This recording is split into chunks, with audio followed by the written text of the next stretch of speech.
कैसे हैं आप सभी लोग। एक बार फिर स्वागत है आप ही के चैनल मास्टिक एस्ट्रोनॉम वास्तु में।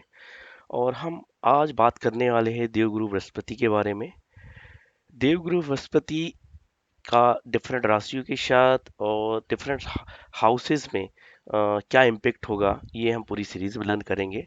बट आज हम मोर फोकस करेंगे, वो है कि जुपिटर फर्स्ट हाउस में डिफरेंट राशियों के साथ क्या इम्पेक्ट देगा। बिकॉज होता क्या है कि फर्स्ट हाउस में जुपिटर का होना सर्टेन थिंग को निश्चित कर देता है। बट अगर राशि चेंज है, जिस पर्टिकुलर फर्स्ट हाउस में कोई और राशि है, कोई और राशि लॉर्ड है, तो उसके हिसाब से इम्पेक्ट होते हैं। तो अपन स्टार्ट करते हैं इसको प्रेडिक्ट करने के लिए बहुत ही नेचर तरीके से। ऐसा नहीं कि इसको रटना है। बिकॉज ऑफ द रीजन आपको याद होगा कि मैंने बताया था कि डिफरेंट हाउसेस के क्या सिग्निफिकेंस होते हैं। एक हाउस, पर्टिकुलर हाउस किस चीज को डिफेंड डिफाइन करता है। जैसे कि फर्स्ट हाउस है, तो फर्स्ट हाउस में बेसिकली आपको डिफाइन कर रहा है आपके रंग रूप को, आपके व्यवहार को, एवरीथिंग अबाउट यू, सब कुछ आपके बारे में कह रहा है। अगर इस पर्टिकुलर हाउस में जुपिटर का प्लेसमेंट है, मतलब जुपिटर प्लेस्ड है इस पर्टिकुलर हाउस में, और उसके साथ हम ये भी देखेंगे कि किस पर्टिकुलर राशि के साथ प्लेस्ड है, मतलब उस पर्टिकुलर हाउस में कौन सी राशि है, और उस राशि का लॉर्ड है क्या, तो उसको क्या कहते हैं हम, Lord of the house Lord, या आप उसको बोल सकते हैं गृह स्वामी क्या है। तो मान के चलिए हम पूरी वन बाय वन 12 राशियों के लिए कॉम्बिनेशन देखेंगे कि किस राशि में फर्स्ट हाउस में कौन सी राशि है, और जुपिटर फर्स्ट हाउस में प्लेसमेंट है, तो कॉम्बिनेशन कैसा इम्पेक्ट देगा। बट हम जैसे बात कर रहे थे कि फर्स्ट हाउस है जब आपके सारे आपको सेल्फ को रिप्रेजेंट करता है, आपकी सारी चीज़ों को। अब हमको पहले ये देखना होगा कि जुपिटर क्या है। बेसिकली जुपिटर कौन सी चीज़ों को लेके आता है, तो आपको याद होगा, या आपने सुना भी होगा कि जुपिटर देवगुरु है। तो इनका इम्पैक्ट एक विशेष इम्पैक्ट होता है। आल्सो जो जुपिटर है उनमें कैपेबिलिटी होती है राहु और केतु को कंट्रोल करने की। तो सबसे बड़ी चीज ये है, एक इकलौते ग्रह है जो राहु और केतु को कंट्रोल कर सकते हैं और उनको अपने हिसाब से मोल्ड कर सकते हैं। इवन आपने देखा है, सुना भी होगा, या किसी अन्य वीडियो में देखा होगा कि राहु और केतु के इम्पैक्ट बहुत सारे हैं, और उनको कंट्रोल करने के लिए हम रेमेडीज करते हैं। तो सम टाइम हम जुपिटर की रेमेडीज बताते हैं based on the certain condition apart from Rahu और केतु, राइट। तो जुपिटर का प्लेसमेंट फर्स्ट हाउस में हम बात कर रहे हैं। तो जुपिटर बेसिकली है क्या, ब्लेसिंग्स फ्रॉम द एंसेस्टर्स, आपकी गुरु कृपा है बेसिकली। उसके बाद हम बोलते हैं ये रिप्रेजेंट करता है ड्यूटीज को, आपकी रिस्पॉन्सिबिलिटीज को, टीचर्स को, आपके स्टेटस को, ऑकल्ट्स को। इवन बहुत सारे लोगों का ये होता है क्वेश्चन कि मैं एस्ट्रोलॉजी में कर सकता हूँ या नहीं कर सकता हूँ। उसकी कंप्लीट एक डिटेल एनालिसिस करें कि किसकी कुंडली में एस्ट्रोलॉजी में सक्सेस होने के चांसेस हैं नहीं। उसके लिए आप अगले वीडियो का इंतजार कीजिए। फिलहाल हम बात कर रहे थे कि जुपिटर की और क्या विशेषता है। तो ये फादरली फिगर्स को भी रिप्रेजेंट करता है, प्रोजनी को रिप्रेजेंट करता है, आपके वेल्थ को दिखाता है, आपके एजुकेशन को दिखाता है, लीडरशिप क्वालिटी को दिखाता है, चैरिटी को भी है, हैप्पीनेस को भी दिखाता है। अब इतनी सारी कैपेबिलिटीज है जुपिटर की। साथ ही साथ अगर आप वुमेन है तो आपके हस्बैंड को भी दिखाएगा, क्योंकि मेन के लिए वीनस फीमेल वुमेन्स को दिखाता है, राइट। सो अगर नेटिव वुमेन है तो ये उसका हस्बैंड भी हो गया, जुपिटर हस्बैंड को रिप्रेजेंट करेगा। अब बात कर लेते हैं, इतनी सारी क्वालिटी है जुपिटर की, तो फर्स्ट हाउस के साथ कॉम्बिनेशन के साथ क्या इम्पेक्ट होगा। अब देखिए फर्स्ट, यहाँ हम इस चीज को ध्यान मैं हमेशा आपको ईडीएम में आज तक बोलते यही आया हूँ कि कोई भी डीसीएन चार्ट एनालिसिस में आपको ये देखना होगा कि अ, वो हाउस फर्स्ट कौन सा हाउस है, सेकंड चीज कौन सा लॉर्ड है, थर्ड चीज कौन सा ग्रह प्लेस्ड है, प्लेनेट प्लेस्ड है। तो यहाँ जुपिटर है, फर्स्ट हाउस है, दो चीज क्लियर हो गई। तो हमने दो चीज के बारे में डिस्कस कर लिया कि फर्स्ट हाउस है तो क्या होगा, मतलब क्या उससे रिलेटेड चीजें क्या है, जुपिटर है तो उससे रिलेटेड चीज क्या है। अब हम बात करते हैं कि जुपिटर की दृष्टि के बारे में। तो जुपिटर की बेसिकली थ्री दृष्टिज होती हैं, 5, 7 एंड 9। अब जुपिटर ऑलरेडी प्लेस्ड है फन पे, तो ये आपको मान के चलिए ब्लेसिंग्स है ऊपर की इन आपके एंसेस्टर की, आप बिकॉज ये आपके सेल्फ हाउस में है, तो ये सौभाग्यशाली इंसान होगा, बिकॉज सारी चीजें वहां से कंट्रोल हो रही। कैसे? फिफ्थ, आपके लग्न लॉर्ड, आपका लग्न में बैठा हुआ है जुपिटर, तो वहां से उसकी पांचवी दृष्टि पड़ेगी फिफ्थ हाउस को। फिफ्थ हाउस काय का होता है? आपके संतान का, आपके भाग्य का, लॉटरी सिस्टम्स का, उसके बाद आपके लॉर्ड रोमांस का, हायर एजुकेशन का। तो एक तरह से एक लाइफ का एक पार्ट ही हो गया, राइट? सेकेंड थिंग, इसकी सेवन दृष्टि पड़ेगी आपके सेवंथ हाउस पे, जो स्पाउस का है, पार्टनरशिप का है, आपके सेक्सुअल डिसीज का है। तो ये एक अदर पार्ट ऑफ लाइफ हो गया, जब शादी हो गई या आप कोई बिजनेस कर रहे हैं पार्टनरशिप में, तो ये दूसरे एक्सपेक्ट को भी कंट्रोल कर रहा है। सेवन, सातवीं दृष्टि में ये हो गया। नाइन्थ दृष्टि में ये अपने नौवे भाव को इम्पेक्ट करेगा। तो नौवा क्या होता है? नाइन्थ हाउस जो होता है वो आपके भाग्य भाव भी कहलाता है। तो वो आपकी क्या कहना चाहिए, लक को लेके आएगा, सारी लक को रिप्रेजेंट करेगा। फादर को रिप्रेजेंट करेगा, और उसके साथ साथ इंस्टीट्यूशन पावर देगा आप में, जिसको कहते हैं दूरदर्शिता, कैसा इंसान दूरदर्शी होगा। और साथ साथ अगर इस नाइन्थ भाव से जुपिटर का कनेक्शन है, तो कहीं ना कहीं आपको आपका भाग्य हमेशा प्रोटेक्ट करेगा। इवन आपका बुरा समय भी है तो वो सारी चीजों को सिक्योर करने की कोशिश करेगा। तो यहाँ तक हमने देखा, फर्स्ट हाउस था, उसके रिलेटेड चीजें थी। हमने देखा कि फर्स्ट हाउस आपको आपको रिप्रेजेंट कर रहा है।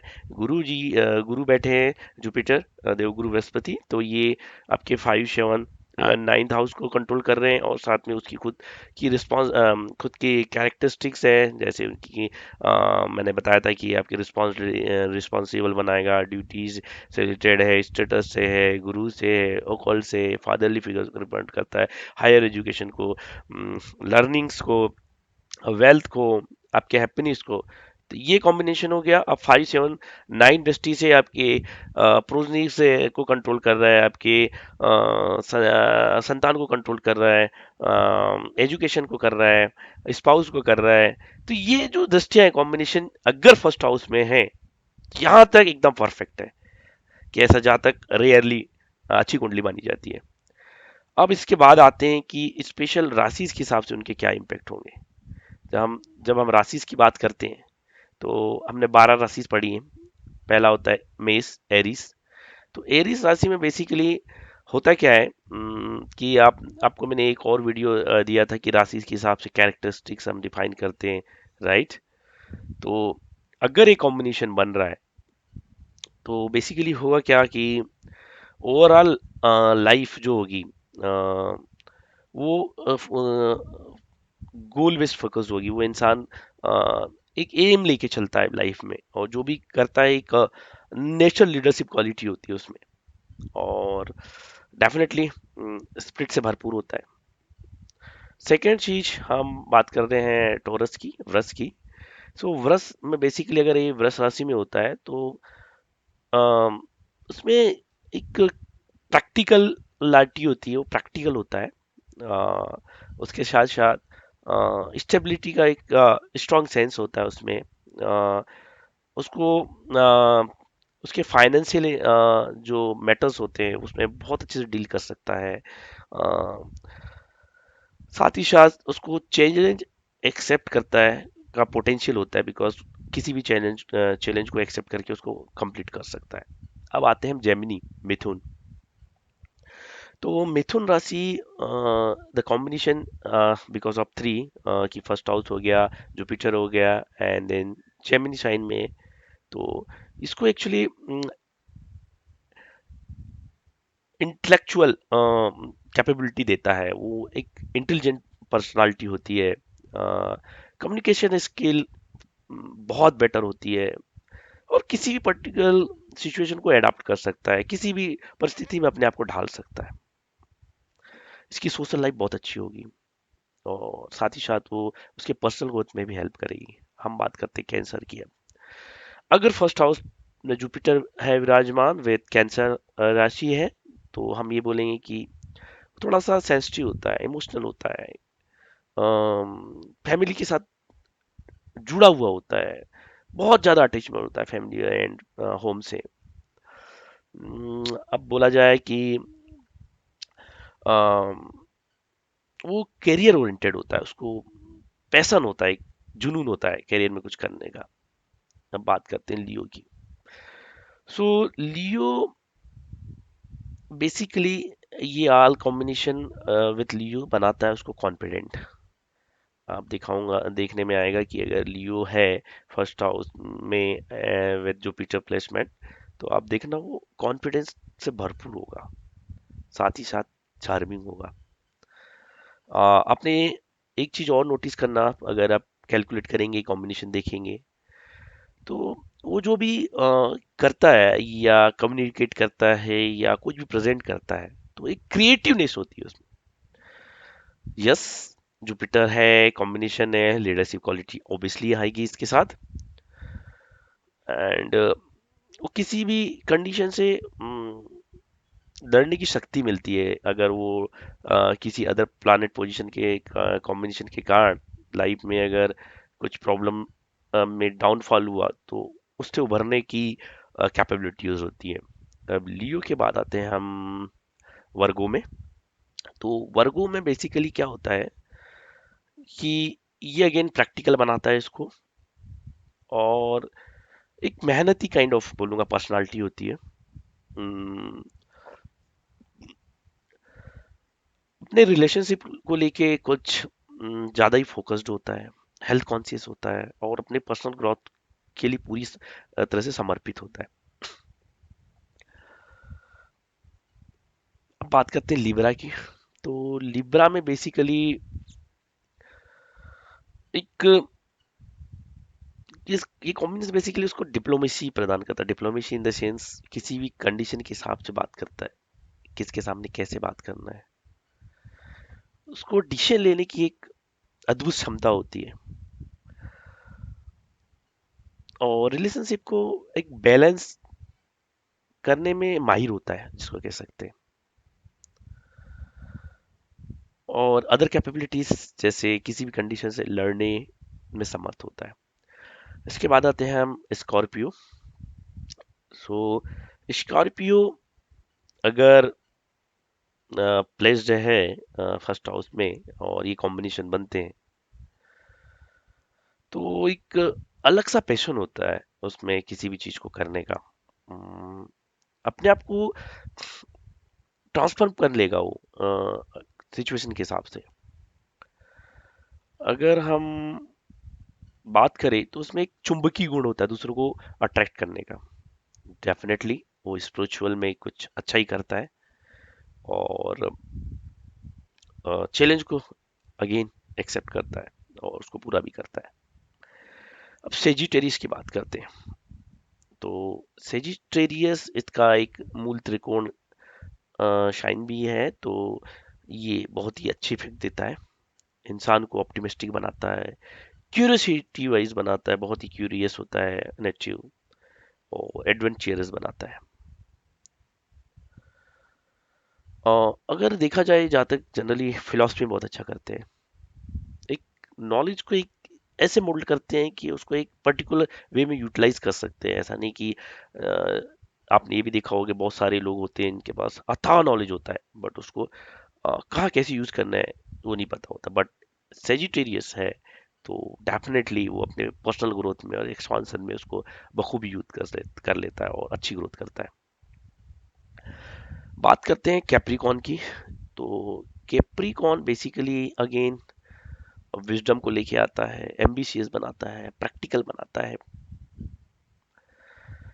एक अदर थिंग दैट मैंने ये देखा है कि वो इनरिस्पॉन्सिबल भी बनाता है, बहुत ही रिस्पॉन्सिबल पर्सन होगा,